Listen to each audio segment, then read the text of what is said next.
Salom, qadrdonlarim, azizlar. Men sizlarga hozir shu kunlarda davolayotgan oxirgi bolachka orxideyamni ko'rsataman. Bundan buyog'i nasib bo'lsa yaxshi bo'ladi deb umiddaman. Mana buni videosini men qo'ygan edim. Buni olganimni, mana bu yerdan chirayotganini, lekin mana bu yerda продолжениесі ketyapti. Shuning uchun bu bargni polностью olib tashlamoqchiman. Va mana bu tsvetonosga kuch ketmasligi uchun bu tsvetonosini ham kesmoqchiman. Bunaqa vaziyatda turgan tsvetonosni tashlab yuborishingiz shart emas, shunchaki suvga solib qo'ysangiz ham bo'ladi. Hozir kesganimdan so'ng sizlarga hammasini ko'rsataman. Ochig'ini aytsam, men bu ahvolda bitta barg qolib ketadigan holatlarni yomon ko'raman. Chunki ko'p holatlarda men mana bu bargimni mana bu yer ingichkalashib qolganligi uchun uncha saqlab qololmaganman.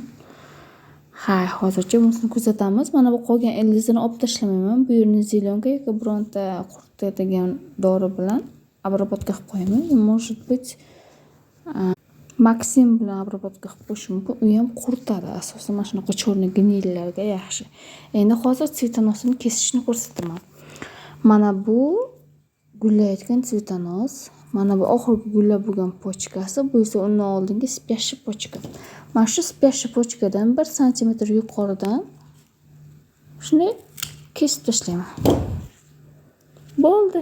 Endi mana buni vazachaga qo'yib qo'yim. Bu vazachada turib ham meni ancha vaqt ko'zimni quvontirib, xursand qilib turadi.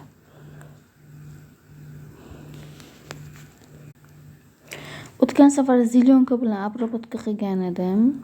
Bu safar Maksim bilan обработка qilishga qaror qildim. Mana shunaqa qizil dori. Buni hech qanaqa suv bilan aralashtirmayman. Shunday o'zini olaman u kesgan joyimga surtib qo'yaman. Mana shunday.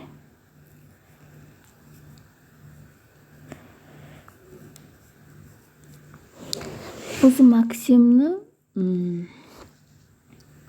yangi tomir chiqayotgan joylarga surtmaydi deydi. Chunki o'sha yangi o'sayotgan tomir kuyish oqibatida o'smay qoladi deydi. Shuning uchun iloji boricha tochichni qilib surtiladi. Ya'ni faqat o'sha yaralangan, kesilgan yoki zonalarga surtiladi, qolgan joylarga o'tkazmasdan. Dorini surtib bo'ldim, endi qolganini kuzatamiz.